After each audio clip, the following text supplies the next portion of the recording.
I laughed at my fiancé's face after I caught him cheating. My mother thinks I completely lost it. I'd been with Brandon for 6 years and we were supposed to get married in 4 months when everything went sideways. We'd built this whole life together with our townhouse and our shared friend group, and even a joint checking account for wedding expenses.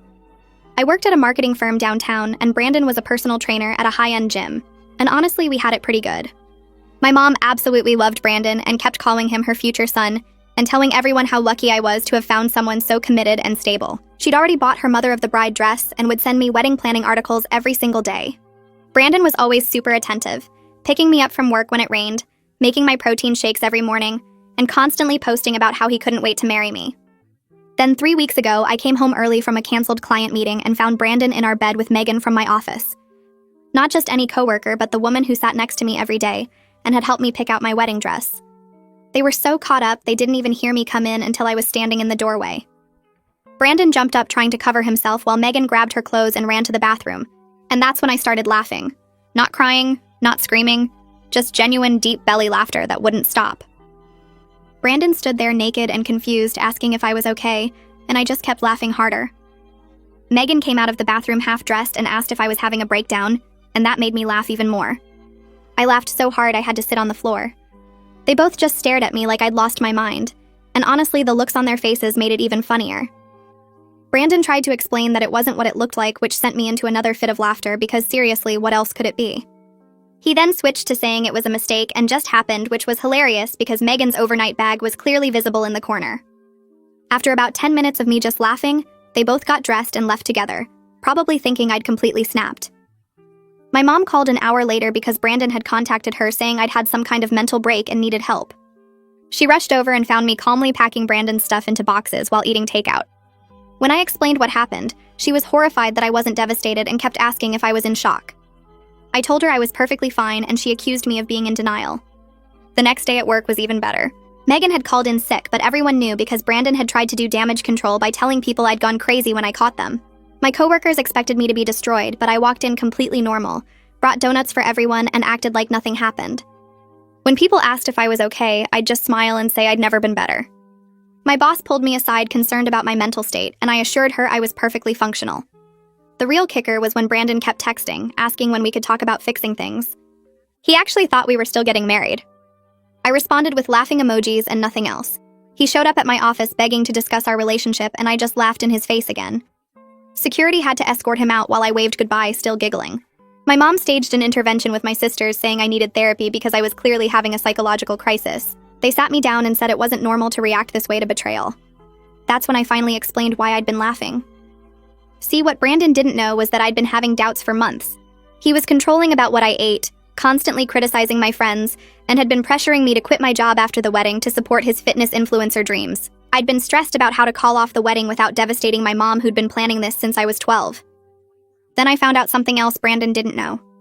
Requested Reds is on Spotify now. Check out link in the description or comments. I pulled out my phone and opened the banking app, turning the screen toward my mom and sisters. The joint wedding account showed a balance of $3,000 when it should have been $18,000. I scrolled through the transactions showing regular withdrawals over the past 4 months, each one labeled as equipment purchases or supplement orders. My mom's face went from confused to shocked as she leaned closer to read the dates and amounts. Alicia grabbed the phone from my hand and started swiping through the statements, her jaw getting tighter with each transaction. Joanne looked over her shoulder and actually gasped when she saw how much money was gone. Brandon had taken $15,000 without telling me, spending it on ring lights and protein powder and camera equipment for his social media accounts that barely had any followers. My mom sat back in her chair looking like someone had punched her in the stomach. Alicia started pacing around the living room asking why I hadn't noticed sooner, and I explained that Brandon handled most of the wedding account deposits since he insisted on being involved in every financial decision. He'd convinced me it showed we were a team, and that couples who managed money together stayed together. The irony of that statement while he was secretly draining our savings made me want to laugh again. Joanne asked if the vendors knew we couldn't pay them, and I told her I'd been calling everyone that morning to explain the situation. The florist had been understanding but needed at least half the deposit to hold our date, which we obviously didn't have anymore. The venue coordinator had been less sympathetic and threatened to keep the entire deposit if we canceled. My mom finally spoke up asking if this was really happening, if her perfect future son actually stole from his own wedding fund. I showed her the receipt I'd found in Brandon's gym bag for a $4,000 camera setup purchased 2 weeks before I caught him cheating. Alicia stopped pacing and announced she was calling her lawyer friend to see what legal options I had for getting the money back. She grabbed her own phone and stepped into the kitchen, already dialing before anyone could respond. Joanne pulled out a notebook and started writing down all the vendors I'd mentioned, asking for their contact information so she could help negotiate payment plans. My mom just sat there staring at the bank statements on my phone, scrolling up and down through the transactions like she couldn't believe what she was seeing. I could see her mentally replaying every conversation she'd had with Brandon about wedding planning, probably wondering how she missed all the signs. Alicia came back from the kitchen saying her lawyer friend wanted copies of everything, and that I definitely had grounds for some kind of legal action. She started taking screenshots of the bank statements and asking me to forward her any emails or texts where Brandon mentioned the wedding account. Joanne called the florist first and explained that my fiancé had stolen the wedding money, which made the florist suddenly much more sympathetic and willing to work with just my portion of the deposit. My mom looked up from the phone and said she'd noticed Brandon seemed stressed about money lately, but assumed it was normal wedding jitters. She admitted he'd asked her for a loan last month, claiming it was for a surprise honeymoon upgrade, and she'd given him $2,000 without telling me. The room went completely silent as we all processed that information. Alicia asked if Mom had gotten that money back, and she shook her head, looking embarrassed. Joanne stopped mid-dial on her phone call and asked how Mom could have given Brandon money without checking with me first. I walked into work the next morning and went straight to the HR office before I could even drop my bag at my desk. Kaya was already there organizing files and looked surprised to see me so early. I closed the door behind me and explained the entire situation with Megan and Brandon, keeping my voice steady even though my hands were shaking slightly. Kaya listened without interrupting, taking notes on her computer and occasionally nodding. She asked if I felt comfortable continuing to work directly next to Megan, and I said absolutely not, that seeing her every day would make it impossible to focus on my job. Kaya pulled up some kind of organizational chart on her screen and started looking at different team configurations. She mentioned that the satellite office across town needed someone with Megan's skills and that a transfer could happen within the week. I felt this huge weight lift off my shoulders, knowing I wouldn't have to sit next to her anymore. Kaya asked if Brandon had been coming to the office, and I told her about security escorting him out 2 days ago.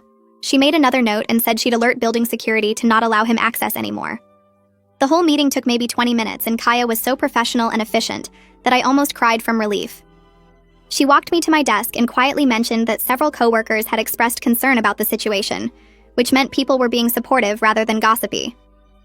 I thanked her and sat down at my computer, noticing that Megan's desk next to mine was completely empty. Kaya must have had her clean it out yesterday because there wasn't a single personal item left. Brandon showed up at the townhouse that evening with both his parents, his mom carrying empty boxes and his dad looking extremely uncomfortable. I opened the door before they could knock and stood in the doorway blocking their entrance. Brandon immediately started talking about how we needed to discuss this rationally and that I was overreacting to a simple mistake.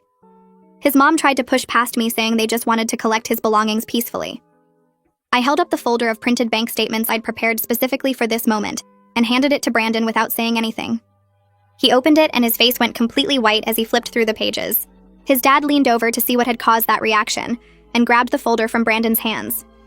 His mom kept asking what was wrong until his dad showed her the highlighted transactions totaling $15,000. She looked at the papers, then at Brandon, then back at the papers like she couldn't connect the two things together. Brandon tried to explain that he'd planned to pay it all back before the wedding and that he'd needed the equipment to build his brand. His dad cut him off, asking if he seriously stole from his own wedding fund, and Brandon stammered something about it being a temporary loan. His mom's expression shifted from defensive to absolutely horrified as she realized her son had been lying to everyone. She asked me how long I'd known about this, and I explained I'd discovered it the same day I caught him cheating. His dad looked like he wanted to disappear into the floor. Brandon tried to touch my arm and I stepped back, telling him not to come any closer. His parents both started apologizing at the same time, talking over each other about how they'd raised him better than this and couldn't believe what he'd done. His mom said they would pay back every single dollar he'd stolen, and his dad was already pulling out his phone to check their bank balance. I told them I appreciated the offer, but everything was going through my lawyer now, and I handed his dad my lawyer's business card. Brandon protested that we didn't need lawyers involved, that we could work this out ourselves like adults. His mom actually shushed him and told him he'd done enough damage already. His dad asked how quickly I needed the money returned, and I said as soon as possible since I had vendors threatening to keep deposits. They both nodded, and his mom wrote down my lawyer's information in her phone. I pointed to the boxes they'd brought and said Brandon could pack his things now while I watched. His mom looked like she wanted to argue, but his dad picked up a box and handed it to Brandon, telling him to get moving. Brandon went upstairs to our bedroom and I followed, standing in the doorway while he grabbed clothes from the closet. He kept trying to start conversations about how we could fix our relationship, and I just stared at him without responding. His parents waited downstairs, and I could hear his mom crying. Brandon filled 4 boxes with his stuff and carried them down one at a time, each trip accompanied by another attempt to talk to me. On his last trip down, he stopped on the stairs and said he never meant to hurt me. I told him he needed to be off the lease by the end of the month, or I'd pursue legal eviction. The next week at work felt completely different without Megan sitting next to me. Her desk stayed empty for 2 days before someone from facilities came and removed it entirely, giving me twice as much space. My coworkers started inviting me to lunch almost every day, and I realized I'd been turning down these invitations for months because Brandon didn't like me eating out without him. He'd always said restaurant food was too unhealthy and that I should bring the meals he prepared for me.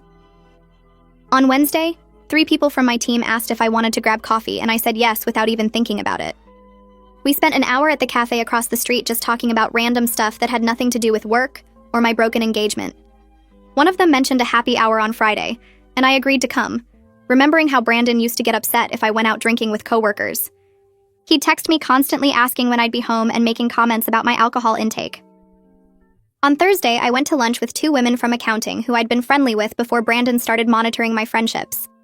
They asked how I was doing and seemed genuinely happy to see me more relaxed. I mentioned how isolated I'd felt, and they both admitted they'd noticed me pulling away over the past year. One of them said she'd wanted to say something but didn't know how to bring it up without seeming nosy. We made plans to start having regular lunch dates, and I felt this warmth in my chest that I hadn't experienced in forever. I met with the wedding planner on Saturday morning at her office downtown. She'd already heard about the situation through the vendor network and had files ready with all our contracts. I expected to feel sad walking through the cancellation process, but instead I felt lighter with each form I signed. She explained which deposits were refundable and which weren't, showing me the breakdown on a spreadsheet. The venue was keeping half our deposit, but returning the other half since we were canceling more than 90 days out. The caterer was keeping everything because of their strict cancellation policy. The florist agreed to return 60% after Joanne's phone call explaining the theft situation. The photographer was the most understanding and offered to return the full deposit minus a small processing fee. When everything was calculated, I'd get back about 40% of what I'd personally contributed. The wedding planner mentioned that combined with the repayment from Brandon's parents, I'd actually come out okay financially. She asked if I was doing all right emotionally, and I told her honestly that I felt relieved more than anything. She smiled and said she'd seen plenty of weddings that should have been canceled, and she was glad I'd figured it out before making a legal commitment. I signed the final cancellation forms and walked out of her office feeling free. My phone buzzed with a text from Brandon's mom saying they'd transferred the full $15,000 to my lawyer's account that morning. Holden called me into his office on Monday afternoon, and I walked in expecting some awkward conversation about my personal life affecting work. Instead, he closed the door and told me to sit down, pulling out a file folder with a major client's logo on it. He explained that they were expanding their account and needed someone to lead the new project team. The position would mean more responsibility, better pay, and direct client interaction. I stared at him confused about why he was telling me this, and he said he was offering me the position. I remembered Brandon pressuring me to turn down a similar opportunity 6 months ago, saying it would take too much time away from wedding planning and our future family. He'd convinced me that being ambitious was selfish when I should be focusing on building our life together. I'd actually withdrawn my name from consideration and watched someone else get the promotion. Holden was watching my face and asked if I was interested. I said yes immediately without even thinking about it. He smiled and said he'd been hoping I'd take it, that I'd been his first choice months ago too. I asked why he was offering it now, and he admitted he'd noticed me seeming more like myself lately. He pulled out the project details and started explaining the timeline and expectations. The work would be challenging and require some late nights, but I felt excited rather than stressed. I realized how much I'd been holding myself back to support Brandon's influencer dreams that were never going to happen. My phone started buzzing constantly that evening with texts from Brandon. The messages had shifted from apologetic to angry, accusing me of ruining his reputation and making it impossible for him to get clients at the gym. He said people were asking questions about why the wedding was canceled, and that my version of events made him look bad. I screenshot every single message and forwarded them to my lawyer's email. He sent another text saying I was destroying his career prospects, and that he'd never be able to build his brand now. I took screenshots of that too. He called 3 times in a row, and I let it go to voicemail each time, saving the recordings where he yelled about me being vindictive and cruel. His final text said I'd regret treating him this way, and that he'd make sure everyone knew what kind of person I really was. I sent everything to my lawyer and then blocked his number entirely. The silence after blocking him felt incredible, like cutting off a source of constant stress I hadn't fully acknowledged. I blocked him on all social media too, not even curious about what he might be posting. My sisters called to check in, and I told them about the promotion and the blocked number. Alicia said she was proud of me for setting boundaries, and Joanne mentioned she'd heard through mutual friends that Brandon was telling people I'd had a breakdown. I didn't care anymore what story he was telling because the people who mattered knew the truth. My mom came over on Tuesday evening with takeout and wine, saying we needed to talk. She sat on my couch and admitted she'd been thinking about everything that happened over the past few weeks. She said she'd noticed Brandon being controlling about small things, but convinced herself it meant he cared about me. The comments about my food choices and friend group had seemed protective rather than restrictive to her. She'd ignored the times he'd interrupted me or made decisions without asking my opinion because she wanted so badly for the relationship to work. My mom started crying, saying she'd been so focused on the wedding she'd planned since I was 12 that she hadn't actually paid attention to whether I was happy. She apologized for the intervention and for making me feel like my reaction to betrayal was wrong. I told her I understood she'd been excited about the wedding, but I needed her to support my actual choices instead of the life she'd imagined for me. She nodded and said she'd been talking to a therapist about her tendency to prioritize appearances over reality. We sat there eating Chinese food and talking honestly for the first time in years. She asked about the new position at work and actually listened when I explained the project details. She mentioned she'd already returned her mother of the bride dress and gotten a full refund. I hugged her and felt our relationship shift into something more genuine and adult. The following Thursday, 3 of my coworkers invited me out for happy hour, and I said yes without checking with anyone first. We went to this bar downtown that had amazing nachos and cheap margaritas. Sarah from accounting ordered a pitcher for the table, and I grabbed a glass without thinking twice about it. Nobody commented on what I was drinking or how much. Nobody suggested I should eat something healthier than fried cheese and guacamole. I ordered a second margarita when the first one was empty, and realized I couldn't remember the last time I'd done that without Brandon making some comment about empty calories, or how alcohol affected my workout performance. The conversation flowed easily between work gossip and weekend plans and terrible dating app stories. Jessica mentioned I seemed different lately, more relaxed somehow. I laughed and said I felt like myself again for the first time in years. She nodded like that made perfect sense and asked if I wanted to join their regular Thursday group. I agreed immediately, and felt this weight lift off my shoulders that I hadn't even realized was there. We stayed until almost 9 just talking and laughing, and I drove home feeling genuinely happy instead of anxious about what mood Brandon would be in when I got back. Etienne caught me by the coffee machine on Friday morning and asked if I had time to grab coffee off-site to discuss the new client account. I checked my calendar and we walked to the cafe 2 blocks over. He ordered some complicated latte while I got regular coffee with cream. We sat by the window and he pulled out his tablet with mock-ups for the campaign. His ideas were creative and thoughtful, and he actually listened when I suggested modifications instead of defending his original concepts. Somehow the conversation shifted from work to weekend plans to favorite restaurants to travel dreams. He told me about backpacking through Southeast Asia after college, and I mentioned wanting to visit Iceland someday. He asked what drew me to Iceland specifically, and seemed genuinely interested in my answer about the northern lights and volcanic landscapes. We talked for almost an hour before realizing we both had meetings to get back to. Walking back to the office, he mentioned we should do this again sometime, and I felt this flutter in my chest that I hadn't experienced in years. He was funny without trying too hard, and respectful in a way that felt natural rather than performative. I caught myself smiling at my desk later and realized I was actually attracted to him, which felt both exciting and terrifying. Brandon started texting our mutual friends that weekend saying he was in therapy and wanted to make amends. 3 different people forwarded me screenshots of his messages. He claimed he'd been dealing with personal issues and made terrible choices but was working on himself now. He asked if they could help facilitate a conversation between us so he could apologize properly. I responded to each friend individually, thanking them for letting me know, but explaining I had no interest in communicating with Brandon regardless of his therapy progress. I said I was glad he was getting help, but that didn't change my decision. Each of them replied with supportive messages, and nobody pushed me to reconsider. James said he understood completely, and that Brandon had burned that bridge himself. Lisa mentioned she'd always thought Brandon was too controlling anyway. Their respect for my boundaries without trying to play peacemaker or convince me everyone deserves second chances felt incredibly validating. I blocked the friends who kept forwarding me Brandon's messages because I didn't need those updates in my life anymore. The landlord called on Monday saying he'd reviewed the documentation I provided about the financial theft and Brandon's parents' repayment. He agreed to remove Brandon from the lease effective immediately and waive the usual fees given the circumstances. I thanked him and scheduled the lock change for that same afternoon. The locksmith arrived at 3 and had new keys made within an hour. I tested each lock twice to make sure everything worked properly. Then I called my sisters and asked if they could come over that evening to help rearrange furniture. Alicia and Joanne showed up with wine and takeout. We moved the couch to face the window instead of the TV. We relocated the bookshelf from the bedroom to the living room. We rearranged my bedroom completely so the bed faced a different direction, and the dresser sat where Brandon's desk used to be. Every change made the space feel more like mine and less like ours. We hung new curtains I'd bought online and replaced the throw pillows with ones in colors I actually liked. By 10 that night, the townhouse looked completely different, and I felt this sense of ownership I'd never experienced even when Brandon lived there. My sisters left around 11, and I walked through each room appreciating how the space finally reflected my taste instead of compromises I'd made to keep the peace. Megan's email arrived Tuesday morning with the subject line, "I owe you an apology." I stared at it for several minutes before opening. The message was long and detailed about how she'd been feeling insecure in her own relationship and made terrible choices. She explained that Brandon had pursued her, and she'd been flattered by the attention. She admitted she knew it was wrong but convinced herself it didn't matter because I seemed happy anyway.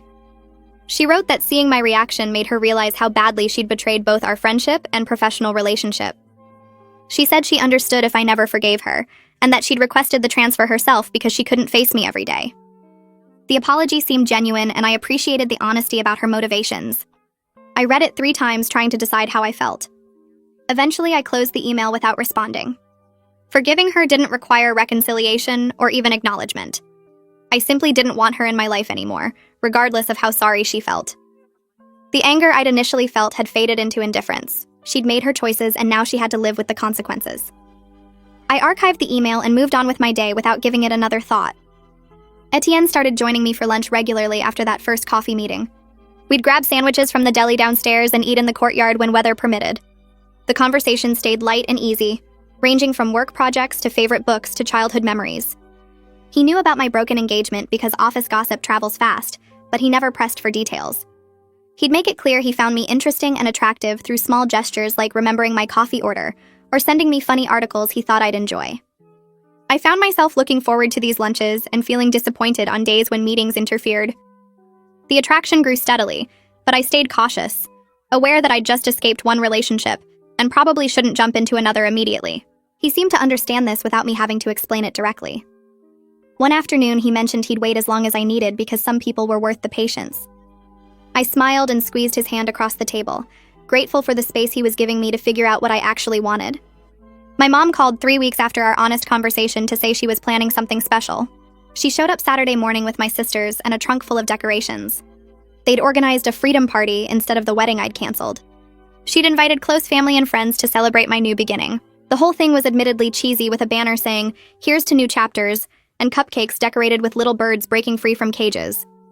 But it was also genuinely touching, because everyone there actually supported my happiness instead of mourning the wedding that didn't happen.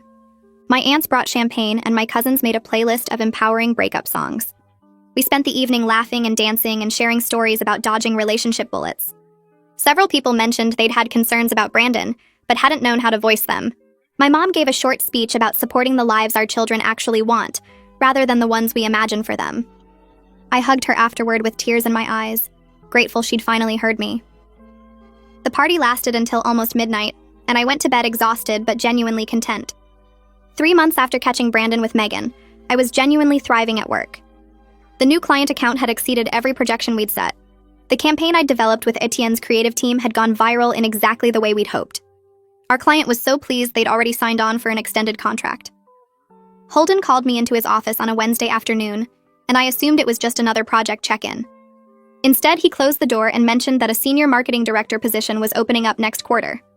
He said he'd been impressed with my work on the account and wanted to know if I'd be interested in applying. I felt this surge of excitement and immediately said yes. He smiled and pulled out the job description to walk me through the responsibilities and expectations. The role would mean more autonomy, a significant raise, and the chance to lead my own team. I realized that Brandon's plan for me to quit after the wedding would have completely derailed a career I actually loved. Walking back to my desk, I felt grateful for every choice I'd made since that afternoon I'd come home early and found them together. I ran into Brandon at the coffee shop near my office the following week. He was standing in line ahead of me, looking exhausted and defeated. His gym clothes were worn, and he'd lost the polished appearance he used to maintain so carefully. He turned and saw me, and his face went through several emotions before settling on something like shame. He stepped out of line and asked if we could talk for a minute. I glanced at my watch but agreed to 5 minutes. We sat at a corner table, and he explained that his influencer career never took off because brands didn't want to work with someone involved in a cheating scandal. He was working double shifts at the gym trying to pay his parents back the money he'd stolen. He looked genuinely miserable, and part of me felt sorry for him. But mostly, I just felt grateful that I'd escaped before legally binding myself to his poor decisions and lack of integrity. He asked if there was any chance we could try again, and I actually laughed. Not cruelly, but with genuine amusement at the absurdity. I told him I hoped he figured his life out, but I'd moved on completely. I grabbed my coffee and left him sitting there looking smaller than I'd ever seen him. Etienne asked me to dinner that Friday, making it explicitly clear this was a date at an actual restaurant rather than our usual colleague lunches. I said yes without hesitation, feeling excited rather than anxious about the prospect. We went to this Italian place downtown with amazing pasta and wine. The conversation flowed even more easily than usual now that we'd dropped the pretense of this being purely professional friendship. He told me about his family and his dreams of eventually starting his own creative agency. I shared stories about my sisters and my plans for the promotion I was pursuing. He reached across the table and took my hand, asking if this was okay. I nodded and squeezed back, realizing I was finally ready to explore something new with someone who respected rather than controlled me. He walked me to my car afterward and asked permission before kissing me goodnight. The kiss was gentle and respectful, and everything felt right in a way it never had with Brandon. Driving home, I caught myself smiling and felt genuinely optimistic about my future for the first time in years. My sisters came over for brunch the following Sunday, and we ended up talking for 3 hours at my kitchen table. Alicia poured more coffee and mentioned she'd been wanting to have this conversation for months. She explained that she and Joanne had noticed Brandon's controlling behavior getting worse over the past year, but didn't know how to bring it up without seeming like they were trying to sabotage my relationship. Joanne added that she'd watched me become quieter and more withdrawn at family gatherings, always checking my phone to see if Brandon had texted about what time I'd be home. They'd discussed it between themselves multiple times, but worried that saying something would damage our relationship if I wasn't ready to hear it. I felt this wave of relief knowing they'd seen what I'd been trying to ignore for so long. We made a pact right there to be honest with each other even when it felt uncomfortable, promising to speak up if we ever noticed concerning patterns in each other's relationships or lives. The conversation shifted to lighter topics, and we spent the rest of the morning laughing about childhood memories and making plans for a sister's trip next summer. Walking them to the door afterward, I felt closer to them than I had in years. Brandon's parents' final check arrived in the mail on Tuesday with a handwritten note attached. His mother had written that they were deeply ashamed of their son's behavior and grateful I'd handled everything with such grace and maturity. The check covered the last of the stolen money plus an additional $2,000 as interest and apology. I deposited it that afternoon and immediately opened my laptop to research the Iceland vacation I'd been dreaming about since college. Brandon had always dismissed the idea as too expensive and impractical, insisting we should save for a down payment on a bigger house instead. I booked a week-long trip for late spring with hiking tours and northern lights viewing, and felt this incredible rush of excitement about doing something purely for myself. The travel agent confirmed everything over email, and I printed out the itinerary to stick on my fridge as a daily reminder that my life was finally my own again. 4 months after finding Brandon and Megan in my bed, Etienne and I made things official over dinner at his apartment. He'd cooked this amazing French meal his grandmother had taught him, and we spent the evening talking about what we wanted from a relationship. The difference between him and Brandon felt overwhelming in the best way possible. Etienne asked about my career goals and seemed genuinely excited when I mentioned wanting to eventually start my own consulting firm. He shared his dreams of opening a creative agency, and we brainstormed ways we could support each other's ambitions, without either of us having to shrink our plans. He never once suggested I should change my appearance or eating habits or friend group. When I mentioned feeling nervous about jumping into something new so soon after my engagement ended, he squeezed my hand and said we could move at whatever pace felt comfortable. I realized I'd never felt like I was accommodating someone else's ego or walking on eggshells around his moods. Everything felt balanced and respectful in a way I hadn't experienced before. Holden called me into his office the following Monday morning with this huge smile on his face. He closed the door and told me the senior marketing director position was mine if I wanted it, along with a 40% salary increase and my own team of 5 people. I actually had to sit down because the news felt so surreal after years of Brandon pressuring me to quit and support his influencer plans instead. My new role would start next month and include leading the strategy for our 3 biggest client accounts. Holden mentioned that my work on the recent campaign had impressed the executive team, and they'd specifically requested me for the promotion. I accepted immediately and floated back to my desk feeling like everything was finally falling into place. My team took me out for celebratory drinks after work, and I found myself surrounded by colleagues who'd become genuine friends now that I wasn't isolating myself to avoid Brandon's jealousy and criticism. They shared stories about how much happier I seemed over the past few months, and how my energy had completely shifted since the breakup. My mom stopped by my townhouse that Wednesday evening with takeout, and we ate on my couch while watching trashy reality TV. During a commercial break, she mentioned she'd started seeing a therapist to work on her own issues with control and appearances. She admitted that her obsession with my wedding had been more about fulfilling her own dreams than supporting what I actually wanted. The therapist had helped her recognize patterns from her own mother and how she'd been repeating the same pressure and expectations with me. She apologized for the intervention and for not listening when I'd tried to express doubts about Brandon over the past year. I hugged her and told her I appreciated her willingness to examine her own behavior and make changes. She asked about Etienne and actually listened when I described our relationship without immediately planning our future wedding or pushing for grandchildren. The conversation felt more authentic than any we'd had in years, and I went to bed that night feeling grateful for her growth and our evolving relationship. My flight to Iceland left early on a Thursday morning in late April, and I spent the entire week hiking through volcanic landscapes and soaking in hot springs. I'd signed up for a solo traveler tour group and met people from 6 different countries who were all exploring on their own. We hiked to waterfalls and black sand beaches during the day and chased the northern lights at night.